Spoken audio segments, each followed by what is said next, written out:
Zoom chats that we're going to have for you guys as part of the junior pro squads for this year.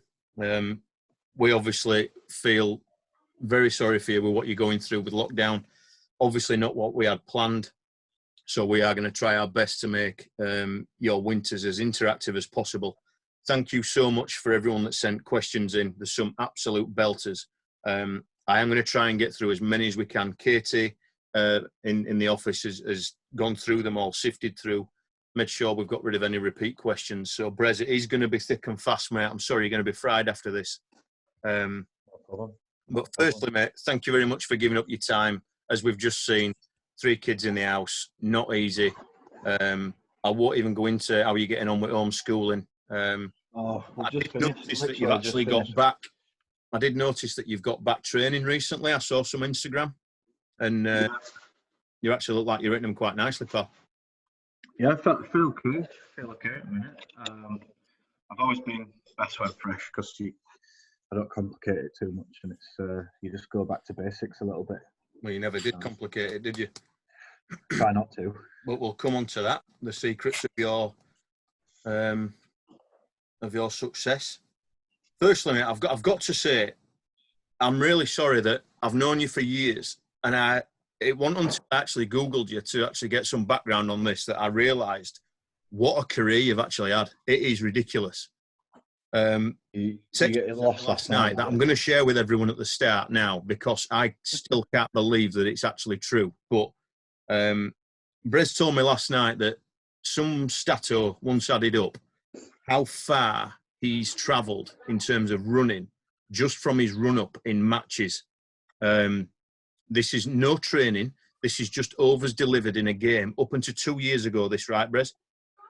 Yeah, 2 years ago, yeah. 2 years ago. So that was to the distance from Land's End to John O'Groats and back. Now, I've cycled that. That is a long way. So you're looking at roughly, depending on what the stato did, Brez, you're looking at potentially 1,700 miles. Yeah, I think what they did was they sort of counted how many balls that I bowled and then gave a rough guesstimate that my run-up was, well, I told them that it was like 17.6 metres or something, which they put into kilometres, and then they just times that by how many deliveries that I've actually bowled across all, what is this, 5 formats. That's domestic and internationals. Unbelievable. And that's without training, which obviously might double it. Oh, easily, and then some. Yeah. So you could say you've got some miles on clock. You could say that, yeah, Chris. So the major teams, the major teams, obviously Yorkshire, which we will come on to, England, now Warwickshire, Perth Scorchers, and those are the major ones that are listed. However, I remember back, you've represented England all the way through the age groups as well. Yeah. We have got Test cricket, ODI cricket, T20 international cricket, Big Bash cricket, Bangladesh, their tournament that they do for T20 cricket. Yeah. We've got 200 championship matches at county level. And I can remember back that you've played Hong Kong Sixes and all sorts of other little tournaments all over the world that popped up as and when the shortest format of the game were getting up and going. Again, well-travelled as well as well-worn in, I think is the phrase. Yeah. I enjoy travelling. I enjoy going and seeing different places and, you know, seeing... I think we're very lucky in the fact that cricket as a sport and a game can give us access to such, you know, diverse cultural experiences. You know, most of my favourite places are on the subcontinent. Sri Lanka being one of them, where England are at this moment in time. Yeah, we've been Matt Green, head coach. He leads the tours out there. We're going back in October. So actually, to play at the ground where Root has just got his 100. So Green is leading his troops out there, hopefully in October. So it's just ridiculous what cricket can offer us. So you're going to Golface? Yeah, I'm going to play at the foreground. Yeah. Just not to scare anyone, but we were once doing 12th man at golf and sat on the edge of the boundary, and it's like there's a drainage ditch that runs around all the way around the outside of the ground, and this thing starts slithering out. It's basically a 2 meter pit viper. Just came chilling past us in between cooler boxes where we were filling drinks up. Yeah. No prior warning. No prior warning. It just came out of this thing. No one really saw it. And then one of the lads who were on the balcony behind us saw it underneath Mark Saxby's chair, and they were shouting us, "Get out of there! Get out of there!" But yeah, absolute carnage. As you can see, there were not chairs exactly what you need when you're 12th buckets scrambling everywhere. Yeah. So Timothy Thomas Bresnan, you were the youngest ever player. You broke that record at 16 years, 102 days when you made your first team debut for Yorkshire. Hooked out of college, I believe, if that's right. Nicknames Brez and Brezzy Lad. Now, surely there's some to add to that list. I'm pretty sure Wayners might drop you in it here as well. So is there anything else you want to admit to Brez whilst we've got you, other than Brez and Brezzy Lad? Come on, Dave. What you got for me? Dave, what you got? Not too much other than that. Tika, is that not? Tika. That's the one I was thinking of. Tika. Where did that one come from, Brez? That were actually Darren Lehman in my second or third year. All right. Darren Lehman, basically, I had blonde tints on my hair, and he thought that I'd been dipped in Tika. So I know, not too much. There's not too much wrong with that, to be fair, is there? There could be worse. Not very original. Yeah, there could. Brez, at this stage, I'm going to go to questions, mate, because we might cover a lot of just general chit-chat and topics on the questions. So this one's coming from many. Owen, Elliot, Will, Ryan, all want to know, when did you first start playing cricket and what inspired you to start in the first place? Why cricket? Well, as you probably know, I suppose, I don't know if everyone does know, but me and Brycey and Wayners, we pretty much grew up together all the way. Well, I played with Dave. We were about 11 or 12, weren't we, Dave? Yeah, probably 11. Cast seconds. Juniors before that. Team. Yeah, juniors. So we played at Casford together. When we were all the way from being 11-year-old. But yeah, I guess back then it was just that I really enjoyed playing cricket. My dad used to play on a Saturday. We were always out in the garden. It's a bit different now with basically my little lad. All he wants to do is play Fortnite, and I'm sure a lot of parents I know can sympathise with that. But yeah, we were just out in all weathers, just with a bat and a ball, just playing in the garden. And that's all I wanted to do. It kind of, I never really saw it as a career. It was more of just something that I really enjoyed doing and a hobby. And then after probably about 14 or 15, when you start coming across lads like yourself, Chris, who were signed onto the academy, were getting a little bit of money to play cricket at club level.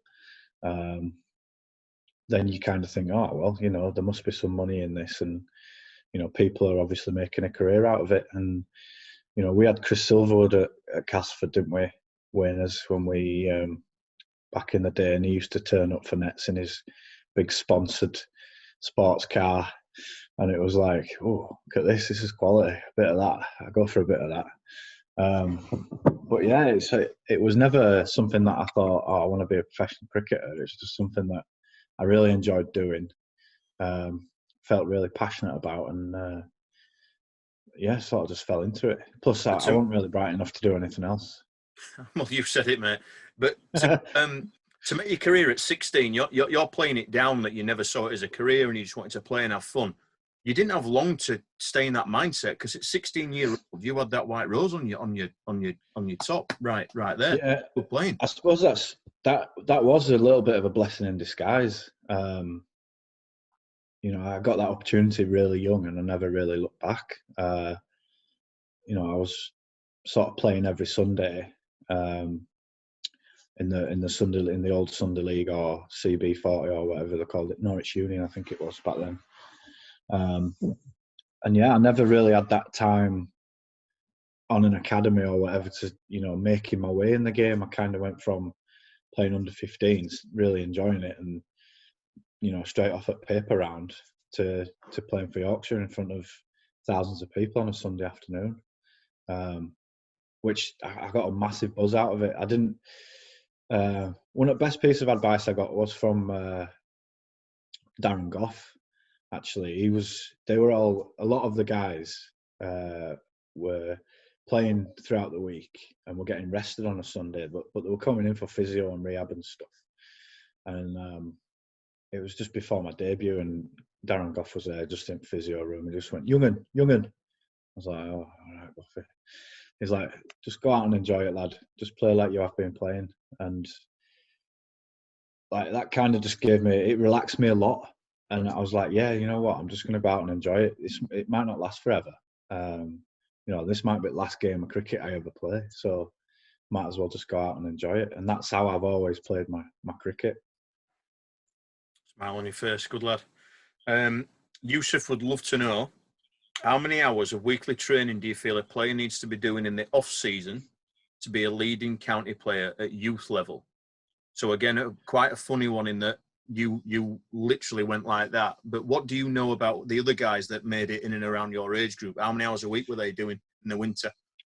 I think, back, and I see it happen a lot of kids these days. They just do it for the sake of doing it.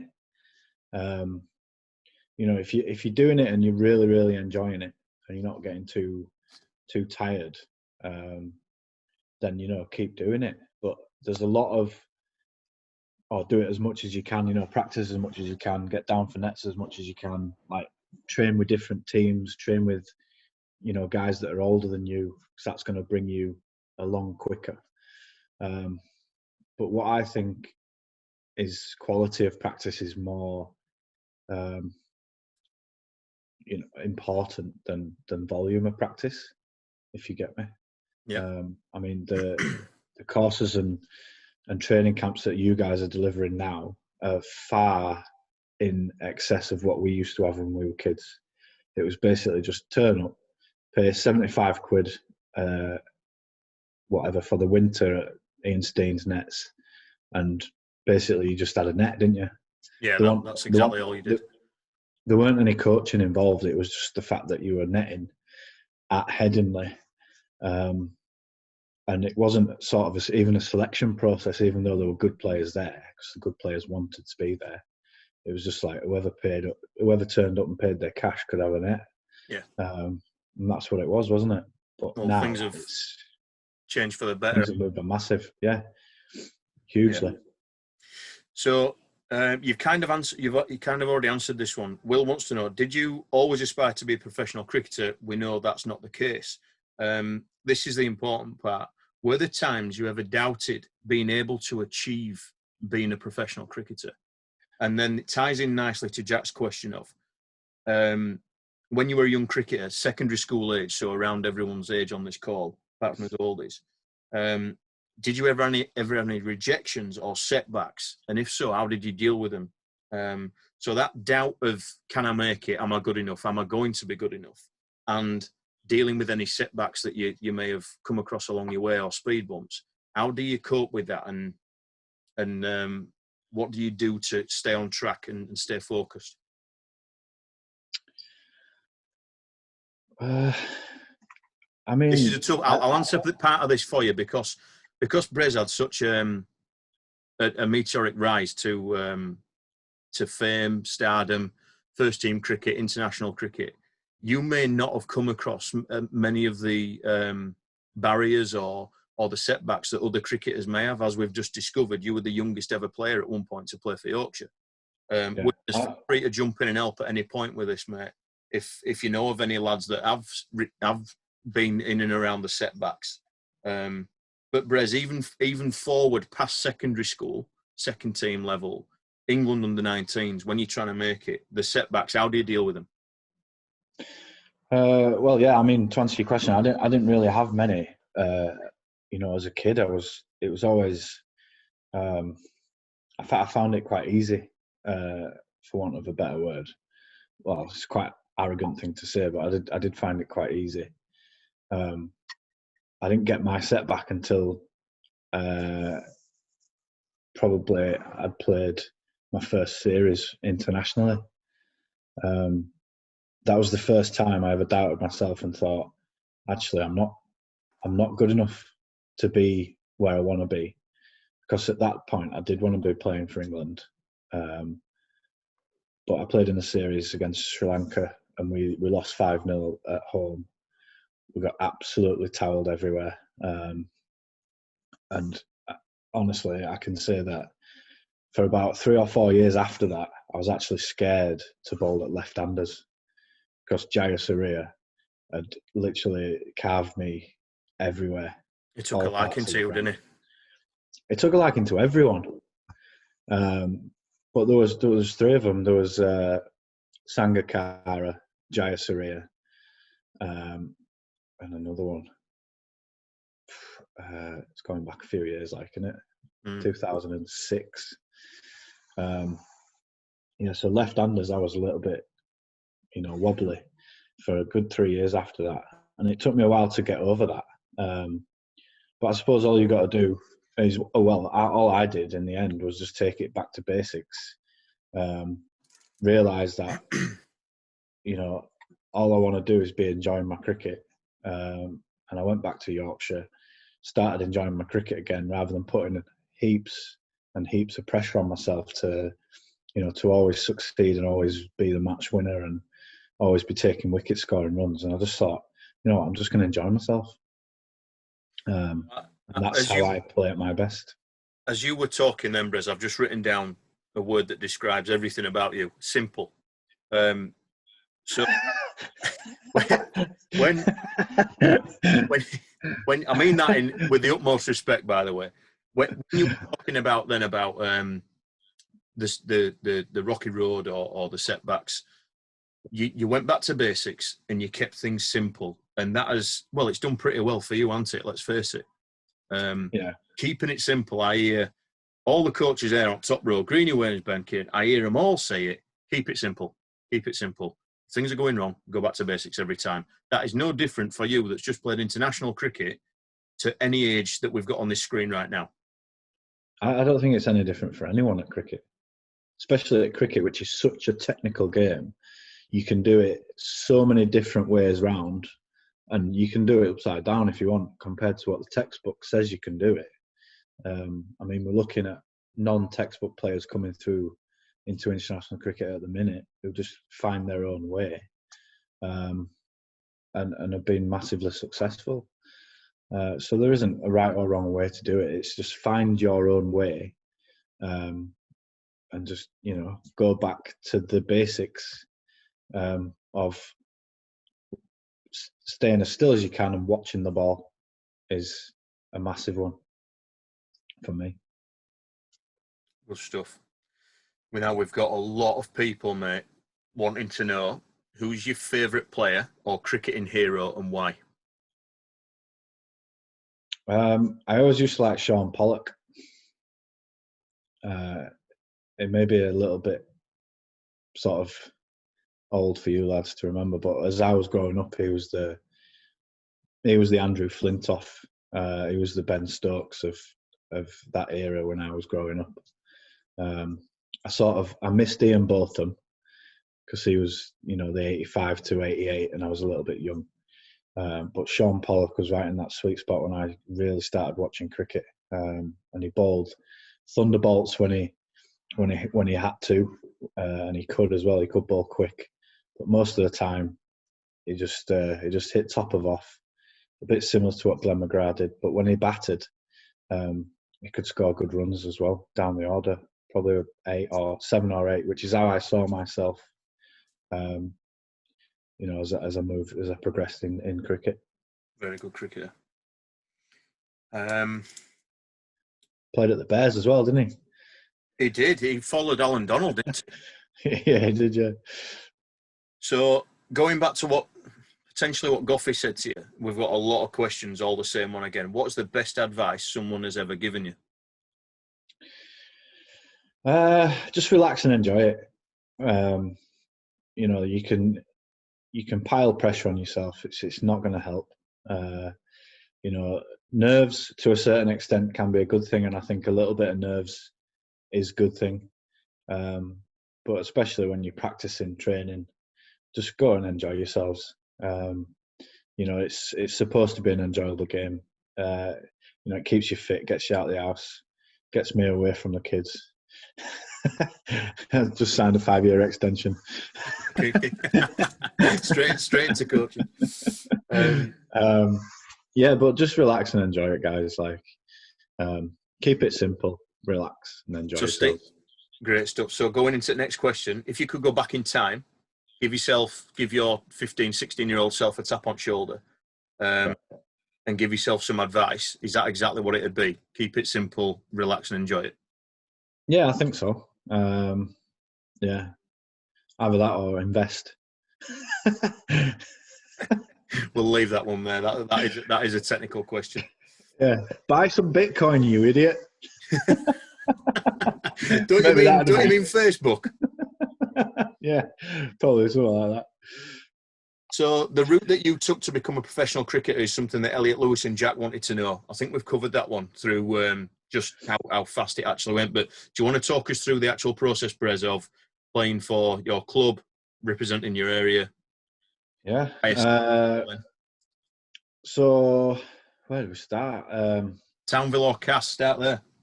Well, I actually played for Yorkshire before I played for a league team. We didn't have a school side. Did your dad play coach? Did my what? Your dad just play coach? How did that come about that you played for Yorkshire before a league side? Well, we didn't have any teams. There was no other under 11-year-old kids. I had to go to Undell Hall. I mean, I was a little bit young. I was 7 when I played for Yorkshire under 11s. At this point, should we mention your brother Nick, who? Yeah. So me and my brother. Yeah. Yeah. He was a left armer, quite a good one as well. Up until when he was 15. What were his figures that were the record for Yorkshire schools? I think it was like 11 overs, 7 for 3. I think 7 for 3. It was, yeah, 7 for 3 against Lancashire. Actually, he just paved the path for you, didn't you? Really? Yeah, he did. Yeah, but we ended up playing in the same team because obviously logistical. We only had one car back then. So yeah, we ended up playing for Yorkshire under 11s at the same time. Obviously, he was older than me, but I think that brought me forward. But anyway, skip forward a few years. I linked up with Wayners and we played for Castleford Cricket Club, didn't we? In the Yorkshire League, and we did that for. Well, you're still playing, aren't you, Dave? I'm still there, yeah. Still going. Yeah. Like you don't know, he's got headlines every weekend. I know, yeah. It's like it's between you two, isn't it, for best club cricketer? There's no office competition at all. I bet there is a left arm twirler who bats a bit. Yeah, so it's Cass Cricket Club, and then all the way through Yorkshire ranks. So 11s, 12s, 13s, 14s, 15s, 16s. At what point did you get onto England's radar?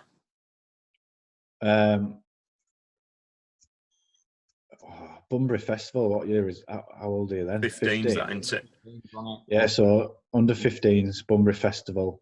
I was player of the tournament, and then we played some internationals. So all the best. Like it was a World Cup, Costcutter World Cup. You played that as well, didn't you, Dave? I played at Bunbury. Yeah. Got bowler at week, didn't I? And then I didn't get picked top team. That's right. Yeah, your dad were a livid, wasn't he? Will's setback at the question. Like that's probably. How did you overcome that, Dave? Well, I was just, yeah. It was the first time it ever happened, I think, where somebody who got the bowler award of the week was not then selected in the actual team. So it was like back to square one. My mum was just keep working hard, get back to Yorkshire, get back to Cast, just keep playing cricket, which I always did. Enjoyed it, always enjoyed it. It was just like, just try and put that behind you and move forward. So I had plenty of setbacks growing up. I mean, Brez, like you said, you got what, a Slazenger contract that week, didn't you? Yeah, that's right. That's a player at tournament. Yeah. Player at tournament and stuck with them. They stuck with you for years then, didn't they? Yeah, I was with the Slazenger for 11 years after that. Yeah, so that pretty much got you straight on run and never looked back, did you? So yeah, other routes, it just takes a bit longer, but you can still get to where you want to get to. It's just a bit harder in terms of getting knocked back now and again. Yeah, brilliant. I mean, you did exactly what Brez said. You went back to your club and you just worked hard. Just enjoy your cricket. Yeah. So again, exactly the same. Brilliant. Good stuff. From there then, Brez, under 16s, and then you were at first team, and then that were it. Professional contract. Yeah. And then what about the England part? When did that get real? So I was 16 and then had to leave, like, taking my GCSEs. And then I had to, like, miss a load of GCSEs to go and play for Yorkshire, first team cricket. And then after that, the following year, I signed professional. So that's when I signed my first contract. And then it was just, that was it then. I was like a Yorkshire cricketer, playing in second team when I couldn't get in first team, and then playing in first team, when I got selected. So basically, when everyone came back fit, I got a bit of a rest. So you Goffs, Silverwoods, Hoggards, Side Bottoms, Kirby's, Hutch, Gav, Hamilton. It was well, you say when they came back, that's a test attack, is that's ahead of you? Yeah, I know, but like that's what I mean. When they came back, they slotted into the Yorkshire team, and I managed to squeeze maybe a couple of weeks off while they played. So that learning environment must have been unbelievable for you to be with that group of bowlers. Yeah, I used to sit next to Craig White in changing room, and just chat to him, and it just taught me through basically how he was thinking, what he was looking to do. Remember sitting and just listening to the guys talking in the viewing gallery about, when someone's bowling or when someone's batting, just saying stuff like, "Oh, I think what I'm going to do when I get out there is, say, playing a spinner, I'm going to look to manoeuvre the field. I'm going to look to create a gap for myself, and then just milk it." And you sort of being a massive sponge sat in changing room, just listening to these guys talk to you about what their game plans are, and it gets you on the right sort of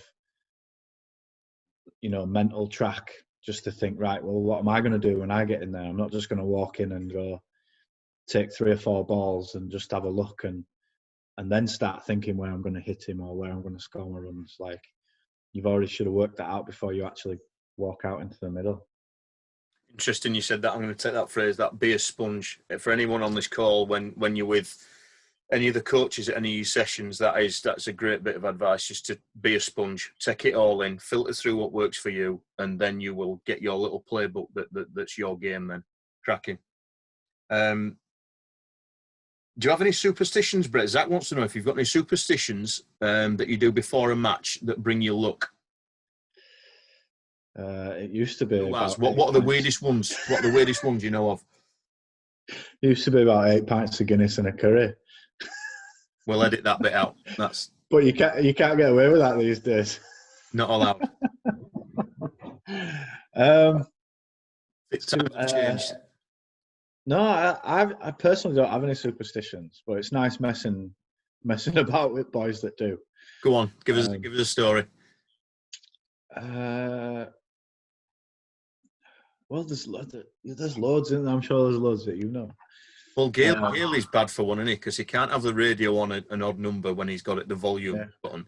And I know Wes Durston at Derby, if anybody touched his bat, like everybody walks around dressing rooms, loads of batters in, and they hate it when you pick up the bat. If anybody picked his bat up, he could not then use it in a game, and he wouldn't use it. In one game, somebody that were doing 12th man had no idea, and they picked up every one of his bats to just have a knock around, and he'd seen it. And luckily, he had one in car, so he sent somebody, just get keys, sent somebody with a towel to go into his car to get it with a towel because he didn't want them to touch it, to then come back and bite. You're thinking, what is going on here? Unbelievable. Probably the worst one I've heard about is Mackenzie from South Africa. You know, he played a bit for Hampshire. Like, cracking lad. So before a test match, they taped his bat at roof, like just on a prank. And he went out and he took the bat, he got it down, and then he got 100. So from then on to the rest of his test career, when he got to the changing room, he had to tape his bat to the roof. And that's basically what he did. So he taped his bat to the roof every single the unbelievable thing about that is that pranks like that happen at that level. Yeah, it does, yeah. They're just out there.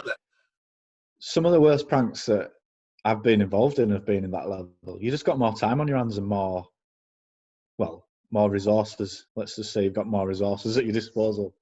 We'll come on to those stories, Tim. Yeah, okay. We'll keep ploughing through these.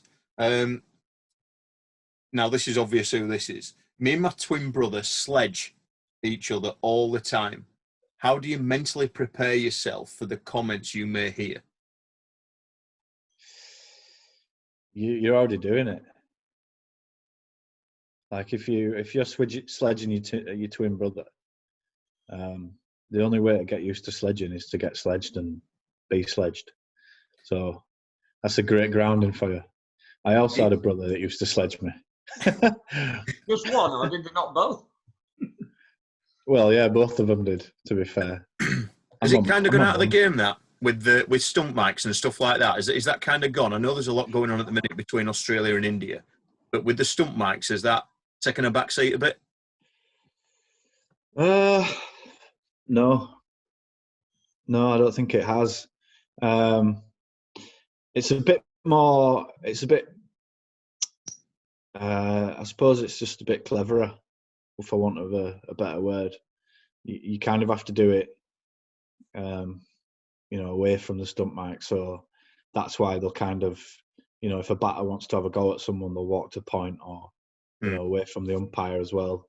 And a lot happens in between overs, like when the batsmen are stood in the middle of the wicket. Yeah. You see a lot of fielders running past them, taking a detour on the way to the fielding position just to have a bit of a word and stuff like that. So there's just, easier ways to do it. Like when you see Premiership footballers at the end of when they're on TV and they're like this. They're all covering, yeah. To each other. Yeah, they're covering their mouths. They don't want to be lip read, basically. But yeah. There's a bad sledger on this call, actually, and I'm going to out him right now. Matt Green is terrible. When he used to keep, I wish there were a stump mic there that day, honestly. I'm still scared. So we've got a real tough question to answer here, Brez, in that you could spend literally the next 4 weeks talking about this. Yusuf wants to know, please go into some detail about the mental side of cricket. I'm going to narrow that down to how do you stay positive in every situation, because that's what you've done throughout your entire career. Your cup's always been half full. You're the player that the ball's gone to whenever something had to happen. You're the one that's run through brick walls. How do you keep up? How do you drag your team along with you? How do you stay positive? I think it's sort of my nature. I hate losing. I always hated losing, and I always knew that I could affect the game. And I think if you don't have that belief, then you just sort of drift in, really. So I think you got to challenge yourself to be the one that can affect the game. So it's you versus you then? Yeah, it's me. It's always been me versus me. That's why no one else has stood a chance. Why is that so important? Just on that point, you versus you, is that because that's the only stuff that you can control? Is that why you focus on that? I think so, yeah. You know, you can always take a positive out of any situation. You know, there's many examples in life, like, oh God, I don't know. I can't really think of one off the top of my head, but there's, I guess for me, if you're not taking the positive option, you're not trying to win the game, or you're not trying to better yourself, or you're not trying to get any better at, you know, practice, or you're not trying to elevate yourself to the highest level that you can. Yeah, I guess that's probably in a nutshell what I'm talking about. Yeah. Would you say that your confidence was one of the reasons you were willing to put yourself on the line and be that guy? If it went well, you came off brilliantly. You were the hero. If it didn't go so well, you were strong enough to deal with that, another setback, but you were strong enough to come back from that the next game or the next training session. Yeah, I suppose there wasn't anyone as critical as I was on myself, and I hated losing. So it was like, well, what's the worst that could happen? I give myself a talking to, which has happened many, many, many times. Like once you get into through the levels and stuff, and, you know, if any of you lucky enough to play for England, and, you know, it's the back pages of the newspapers, they can affect you. But I didn't care what they thought. I didn't care what I think it's a game of cricket at the end of the day, isn't it? Like that, in a grand scheme of things, it's just a game of cricket. Like, I'm going to be really down on myself if I make a mistake that, you know, costs us a game. But at the end of the day, it's a game of cricket, and it took me a long, long time to get that attitude. I guess it was after that first setback where I really thought, right, I'm just going to go and really enjoy myself, because that's how I play my best cricket. And at the end of the day, it doesn't really matter, does it? It's just a game of cricket. So that sort of, I used to take that mindset of, I've got nothing to lose. And it was that mentality. I might as well try, because if I don't try, I'll never know. And at the end of the day, I've got nothing to lose. So perfect. I think that's it. Hope that helps you, Shif. It's a very tough question, that on the mental side of cricket, but let's try always stay on that positive side. These next ones will go, Brett, from Charlie. Is there any player you'd wished you'd played against that didn't? So anyone you missed out on challenging yourself against? Probably Brian Lara. Another left hand. I know, yeah. I know. He might have ended me, to be fair, though. Yeah. Jayasuriya just gave me a bit of a wobble. Oscar wants to know, out of all the players you've played against, who did you regret not getting out?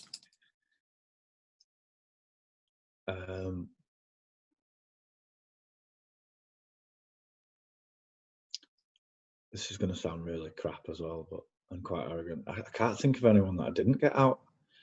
Can you list your top three of who you did get out then, please? Smith, Tendulkar, Sehwag, Laxman. Just for the benefit of the group, when you say Smith, do you mean Graham or Steve? Both. You've got Steve Smith out? Yeah. Good lad. He only averages 8 against me. I thought everyone knew this. Right, we're going to leave that right there. Stop there. Leave it. Done. Right. No. Google it.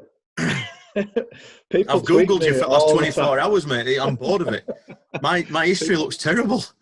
I bet it does. Is there anyone who you always felt got on top of you? You might have got them out, but you felt like... Wayne, you've just taken one of Seb's questions. Well, it's similar to if you haven't got anyone out, but there was somebody who's got on top of him, I bet. Consistent. There's people that I bowled at that I thought, oh God, I just like, I really want to hit you on head a few times before getting you out. That's not what he asked him. Steve Stubbins was one of them. Remember, His mate. did you play with Steve Stubbins? He coached a little bit at Derby, yeah, it was a big target for him. Yeah, massive target. I think that's why everyone was just gunning for it. Yeah, biggest helmet. It was like a sky dish, wasn't it? Yeah, but a good player though. Like good player. Brez, we're gonna have to wrap up these, mate. I've just seen time. It's all right. Go on. This question is unbelievable from Lewis. Keep this clean, please. Is there anything in your career that you have done and later regretted? Wow. Look at that smile. That is guilt. I'm plagued with it, Chris. We're not counselling here, Tim. Come on, answer the question. On the field. Keep it on the field. On the field. Yeah, there is actually. Remember Stewie Law? Yeah, we've just had his lad at college, actually, Max. Yeah. So probably not my proudest moment, this, but Stewie Law were getting to the end of his career. In fact, it might have been one of his last games. And you could tell his body was nowhere. He couldn't even run between wickets, right? So he's slogged one over the top. And he's not set off running and it's plugged. And it's literally plugged this far front rope. And he's got run out coming back for the second. And on his way off, I was like, ooh, that's embarrassing, mate. After just been run out like that. And he was a legend of the county game, wasn't he? He churned. He was. He did churn. Were you at this point? Were you a bit young and naive, shall we say? Yeah, I was about 18. Yeah. 19. Call it enthusiasm. Yeah. And I said, it's probably time to hang him up, mate. Like, and done. And he turned around and he just went. He looked at me and he just shook his head, and I just thought, oh, I've got him there, got him. But then, like 2 days later, he's retired. And I was like, oh no. That's it's not the worst regret you could have said, probably, which is all right. So, which player have you found challenging to face with the bat and why? Oh, Mitchell Johnson. Yeah. Biggest reason? Just the angle. Yeah. Just the angle, the steepness of bounce, the swing, stroke, no swing. He didn't seem to know which made it really hard for a batsman. And the fact that they were absolute thunderbolts and he was trying to kill you. Yeah, he was nasty, wasn't he? Yeah. Which play? Same question, but with ball. So, is there anyone that you've really struggled, as we've just found out, not to get out? You've got everyone in the world out, as we've just found out. Yeah. But is there struggle with more than most? Yeah, like I said, left-handers I struggle with massively early on. Just the plan and my options. Like I always swung it back, and some players that would be fine for a left-hander if you swing it in. Usually in the game, but some players just take it cleaners. Divenuto was probably one of those. Michael Divenuto, Australian.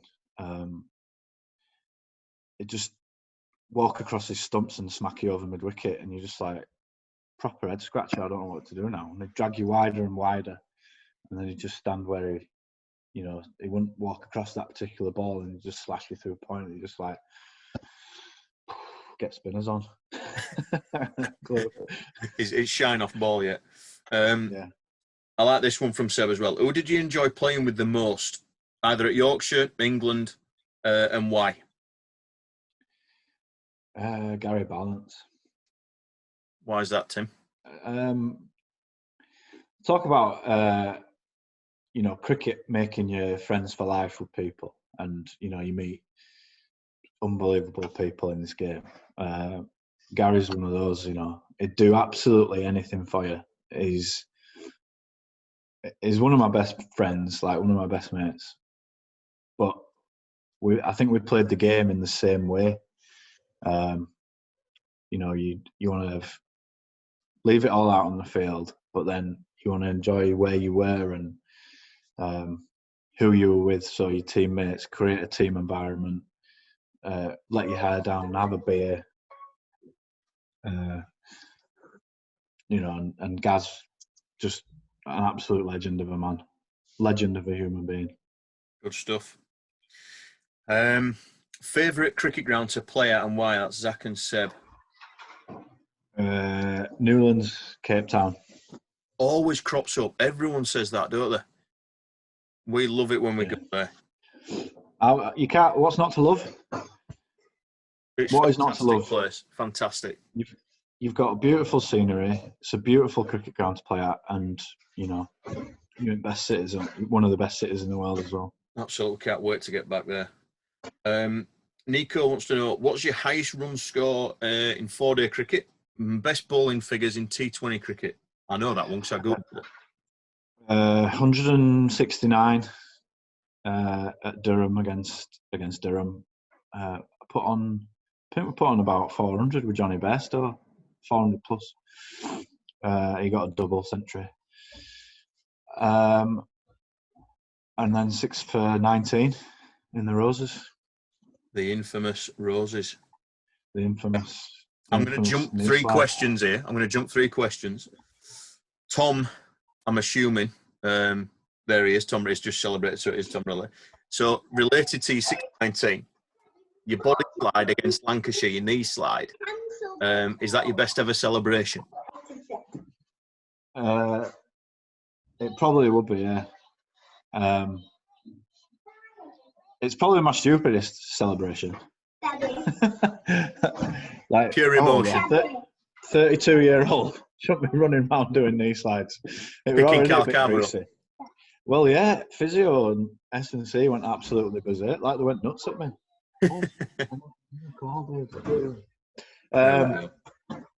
Yeah, I really enjoy it. Obviously, you just get lost in the moment. I mean, team hat-trick.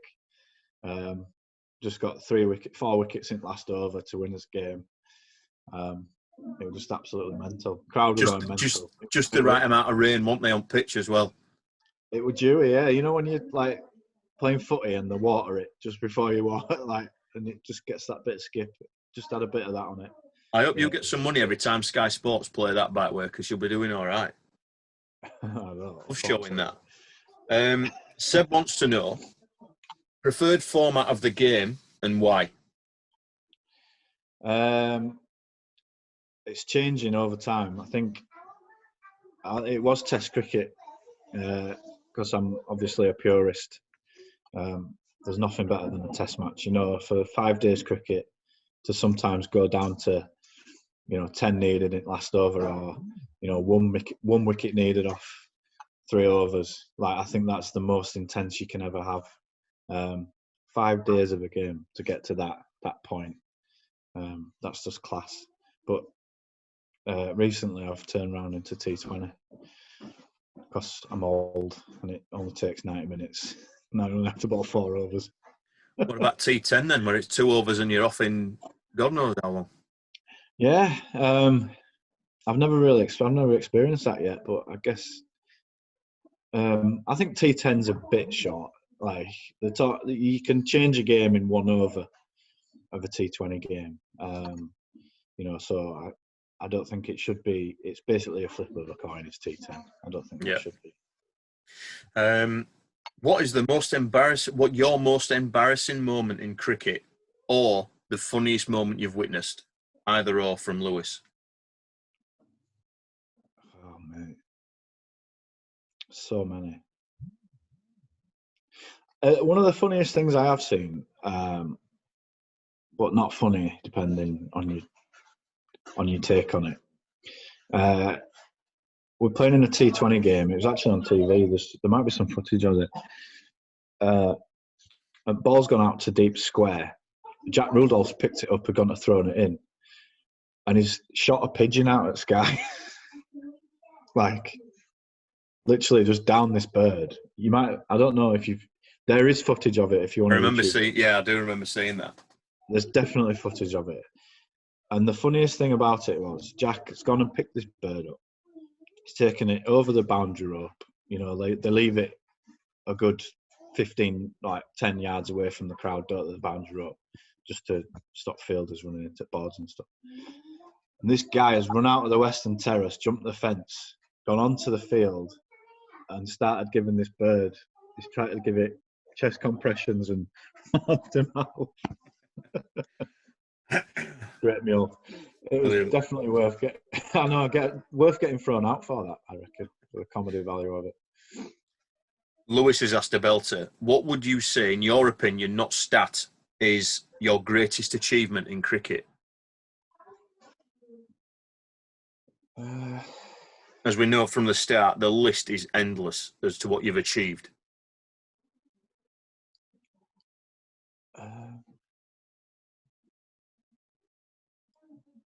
I think back-to-back championships, probably.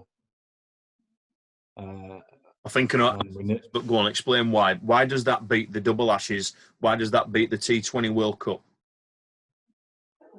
I just think it's so hard to win a championship. You're talking about, 16 games where you've got to be at such a level, and one session can take that game away from you. And to be on it, and we were on it, and by the end of a season where you win it, you are absolutely knackered, mentally more than physically. You're literally not allowed to take your foot off the gas at any point. And anyone who comes in, sort of about squad rotation, team rotation, stuff like that, has got to be the exact same. So, to do it once is an achievement, but to do it back to back, and then we nearly did it. We nearly had a three-peat. We nearly won it the year after. We were, 40 runs away from winning it again at Lord's. Just on that game, when the chips were down, going back to your character as a cricketer, you were the one that stood up with the bat in the first innings. I've made a note of it somewhere. Was it 160 something, 140 something? Yeah, 140 odd. Yeah. I think in the context of the game, that was massive. We were 35 for 4 when I went in, knowing that we needed to get to 350 to get the amount of bonus points, which still gave us a shout at winning the championship. So, yeah, we needed 4, so 200, 250, 300, 350. We needed 4 batting points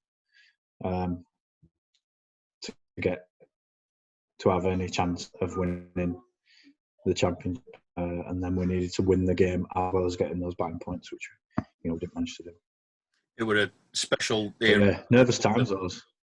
The players that were there at that time, the year, yeah, it was, the coach captain relationship, the hierarchy, everything clicked, didn't it? For those 2-3 years, that is what you call the prime. It really was something to behold and watch.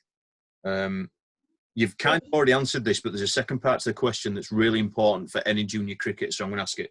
Have you ever been genuinely scared when facing a fast bowler? And if so, when was the last time that was? And I can imagine it would when before you had your eyes done.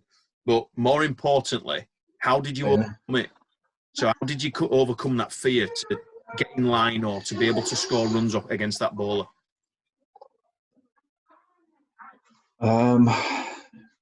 I've been, I get scared all the time, because it hurts, that ball, and I think there has to be some sort of fear there. Get the juices flowing. Yeah, get you going, get you moving. It's sort of fear, and then it's nerves, and it's like adrenaline as well. It's a mixture of everything. But facing Mitchell Johnson was, I was genuinely in fear. Not just like fear of getting hit and hurt, but fear of getting, killed.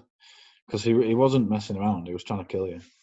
And he'd tell you as well. So how did you overcome that? Because it's all right having, knowing that you're in that situation. How do you get yourself in a controlled state enough to perform as well? How do you do that? Do you train for it? Well, it's difficult. You've got to almost calm yourself down because your adrenaline is pumping so hard, and you obviously wanting to do well, but you're thinking, right, any one of these balls could just tear my throat out, and you're really watching the ball, and you've got to really rely on your technique and just again back to basics. Stand still, watch the ball, and back that your technique's going to be good enough to either get out the way, defend your wicket, or score runs. Brilliant. Did you do any specific training before facing anyone like that to actually get used to the pace of things, or? Yeah, we did quite a lot. We had a slab of worktop, they call it. Granite. Yeah, slab of granite. And we used to face golf balls off it. So a bit similar to the drill you do with the tennis balls and the table. Slab of granite. It was about 4 feet long and about 2 foot wide. Weighed an absolute ton, but it was worth it. And Gucci he'd throw golf balls onto us, and then he'd wang actual cricket balls onto it just to speed it up. Like replicating the whacker is something that's really difficult unless you're at the whacker. Indoor schools are very similar, but not quite as quick. They're a bit more tennis ball indoor schools. But yeah, a lot of that sort of stuff. A lot of bowling machine balls. There's softer bowling machine balls, so obviously a bit safer, but on like 98 miles an hour. Short stuff. Break for it, but literally stick to the basics again. Yeah, I don't do that sort of practice anymore. It's just far At too this point, I have to say, please do not be launching golf balls off your breakfast bars and in your kitchens at anyone's head. Yeah. We don't want to find out that windows have gone through or teeth have gone or anything like that. Tim did that in a controlled environment, in a professional environment, not at home. Disclaimer. Yeah. Absolutely. Brez, that's us run through the bulk of the questions that Lev prepped for us. Thanks for doing that, Lev. Coaches, I'm going to come to you first before opening the floor up, just for 2 minutes. Anything from any of the coaches, or have you heard all you wanted to? Don't be shy now, Greenie. Well, yeah, just some. I remembered when you were speaking about Steve Smith earlier. Is it true that you not, I won't say turned him down, but you didn't recommend him come to Yorkshire when he were younger? Yeah, 100%, mate. 100% true. What happened there? Well, I played grade cricket with him in Sydney, in Australia, when I was 19. I think I was 18 or 19. It might have been a bit older. It was 2004-05. Can't remember how old I was then. But yeah, Steve Smith was a 16-year-old batsman who bowled. He wasn't a batsman. He sort of bowled a few leggies and batted a bit. And he was in Sydney grade cricket, but he'd got a few scores. He'd come up through the grades, and at the end of the season that I played, he made his first team debut. He got a couple of 30s and a 40 maybe. He looked okay for a 16-year-old. Everyone's thinking, right, this boy's going to be all right. And then at the end of the summer, he said, "Oh, look, my dad's British. I'm half British. I could get a British passport very easily. I want to come over and play for Yorkshire." I was like, "Whoa, slow down, big un. Like, we're full. We've got enough good players that are young." Obviously, not realising that he was going to go on to be the world's number one. But yeah, even when he started in his international and great in a first class career, he was a leg spin bowler that batted a little bit, and they tried to fast track his leg spin, and he was rank, to be honest. But they saw something in him, and obviously he's worked out his game, and look who he is now. You can't ever get him out. But yeah. Awareness, anything from you, Ben, Kieran? One from me, if anything. In terms of, you talked about that. Obviously, Pollock was one of the heroes and stuff like that. Was there any like specific influence anyone had on you when you were growing up? I don't know whether it was a coach, whether it was anyone like that kind of thing. Anyone in particular? Influences. Yeah, I suppose I got an opportunity to be in and around the Yorkshire first team before I was at the point of where I was being heavily influenced about what sort of cricketer I wanted to be. You know, when you're around 15, 16, that's when I think you decide, right, this is what I want to play like. This is how I want to play my cricket. And I was in a dressing room with, like I said, talking next to Craig White, sat chatting with Matthew Hoggard, Darren Gough, Chris Silverwood, all these guys. You know, massive privilege. We had overseas players like Damien Martin, Michael Bevan, Darren Lehman, Matthew Elliott, Ian Harvey, like Herschel Gibbs. Oh, I could just list overseas players that would have, and it was good at that sort of age just to sit and chat to those guys, usually over a beer or a coffee, and just get to know them and get to know how they played their cricket. And to stand at the other end from Ian Harvey while he's blasting 170, you know, just watching him going, wow. Like,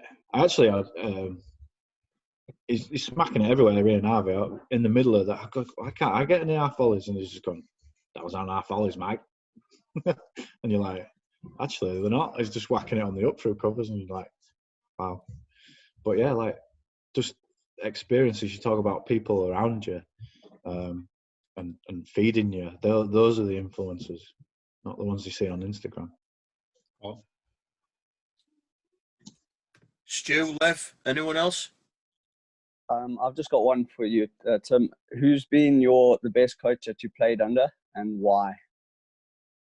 Andy Flower.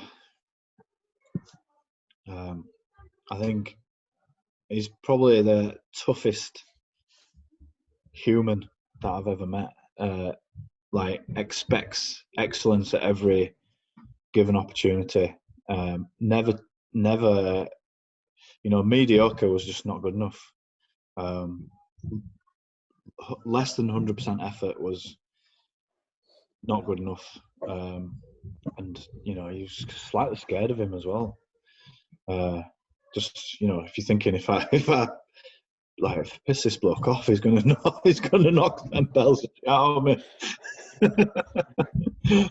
So yeah, like that element of fear, I think, is a good thing from, well, especially as you go up, coaching point of view. It's like he was looking into your soul at certain times when he was talking to you. Yeah, but yeah, Andy Flower, for all those reasons, and technically an unbelievable coach as well. Stu, you look poised and ready to unmute. Yeah, just one from me. We obviously see so much more emphasis on T20 and T10 cricket now, but how do you think the game has changed from the early part of your career to now, and potentially where do you see it in another 10 years? I think they're going to have to keep changing the rules, to be honest. I think it's just got ridiculous now. Obviously through innovation, the batsmen are just able to do just ridiculous things, which is almost like so skillful, like the ramp shot, the sweeping the seamers, the reverse paddles and switch hits and all this sort of stuff is just unheard of when I first came into the game. For me, they're going to have to change the rules. I mean, they're bringing it's an entertainment business. We're in the entertainment game, and I suppose the crowd want to see sixes and 36 on and over and everything like that. But I think it's just got a little bit too ridiculous where the bowlers have just got nowhere to go. As a seamer, anyway. No different for spinners, pal. Is it weird? It is, mate. It is. You're allowed to bowl your deucerers, aren't you? You lads. You can bowl a deucerer. You can mystery spin. Bit of homework for everyone tonight, actually. There is a clip of David Wainwright bowling his version of his doosra. It is classical on Sky Sports. Is that right, Wainers? Are you on YouTube? It's the back of the hander, and you very aggressively celebrate because the commentators weren't giving you the credit for the delivery. Is that right? Yeah, that's when you said about Tim and his celebration. Do you regret your celebration? Yeah, literally, I bowled it wrong and on Sky every time, and not once did they like pick up on it. And then I bowled a good one, so I just let them know that I actually bowled a good one. I don't even know. I think they said an arm ball at first as well. Anyway, you don't regret that, though. Is that when you were running around just like this, Dave? That's right. I remember it. It's brilliant. I've got one question for him. So you look at somebody like David A, who lost a boxing match, said he's coming back as version 2.0. He got knocked out again. I'd say, without saying it, you've come back as different version many a time. So I've seen the Brez who's quick, bowls a heavy ball, opens the bowling, then sort of come on first change, have your skills, and it's now got to a stage you went to Warwickshire. People are thinking, has he still got it? And then with your first game at Warwickshire, you get a ton with the bat. So you've evolved through all these years that I've known you. Have you made a conscious effort? Have you pulled on experiences from seeing people in these different roles, or have you? Because you seem to have just been one step ahead of the game pretty much all the way through.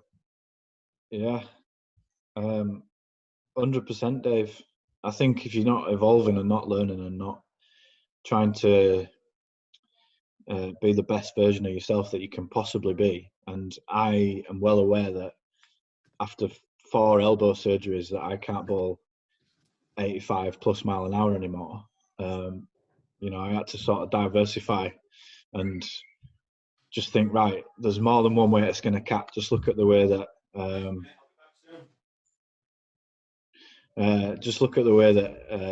Vernon Philander goes about his business. He's one of the best bowlers in Test cricket. He's never bowled a ball again over 80. I can't do this anymore, but maybe I can do this, or maybe I can be as accurate as this, or maybe I can figure batsmen out in a different way. I spend a lot of time now working on right-handers, dragging them across, and then just sliding one in. Like, it's the oldest trick in the book, but they fall for it 9 times out of 10. And that's the way I get a lot of my wickets now. Whereas before it was run in, ball through, give them some nose and toes, and make them smell the leather. But I can't do that anymore. My body won't allow me. So you just got to wait till you see Bresnan 3.0, and I'm bowling these ones. Because I've been working on those. Mate, I'm smart enough now. I'm too smart now. I don't want to be running 40 yards and throwing my shoulder out. No chance. Ready? I've just realised the time, mate. You've got a family to go and probably feed and help Hannah. It's bath time, mate. I talk all night now. It's bath time. I don't want to get involved in that. Green light to keep going. Really appreciate your time, mate. One last bit of advice, please, for all these cricketers that are in lockdown. We're not having the usual pre-season that we were geared up for. You very fortunately are deemed in pro sport. You're allowed to. What have you got for these guys just to keep them ticking through lockdown? We've got the weekly fitness sessions that we're all doing. We're going to have more of these Zoom calls with people. What advice have you got for us to keep us sane? I think use your allocation of hour a day outside. Go for a walk, go for a jog if you're able to. Just fresh air is so important for us for mental freshness, and just keeping your body, keep active. It's a nightmare trying to keep my kids off the screen time at the minute, because we just can't seem to be able to do it. But the only way we can get them is to get them out of the house and take them for a walk. So probably that. Wake up, get up early is another one. Don't just I know there's nothing to do, but There's no point staying in bed until 10 or 11 o'clock like my lad does. Drives me nuts. He's doing what his dad used to. Anyway. Correct, yeah, exactly. But, you know. Right. We'll have the same. Thanks, everyone, for logging on. Brez, thank you. It's been absolutely brilliant, mate. Very insightful. Tom, are you putting your hand up there, mate? Why am I not surprised? Do you want to talk, pal? Wait, what's it like playing without no fans? Got no fans.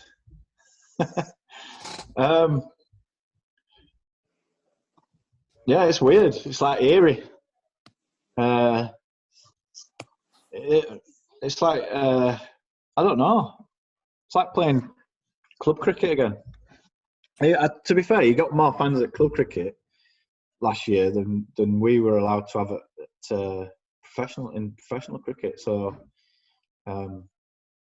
yeah, it was just what I mean. The county championships you didn't seem to notice it as much, but the T20s were vastly different. So, but it's just one of those things you just have to get through, and it's only a year, isn't it?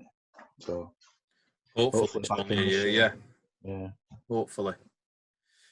Right, everyone. Kieran will see you tomorrow for your fitness sessions and on Sunday. Brez, can't thank you enough, mate. Thank you from everyone on screen. Very much appreciated. Thanks for that insight into your career. Cheers, mate. Not a problem. Not a problem. Enjoy, guys. Remember, enjoy it. Keep it simple. Cheers, Brez. See you later, everyone. Cheers. All right. Yeah, thank you, Chris. Ta-ra. Cheers, guys.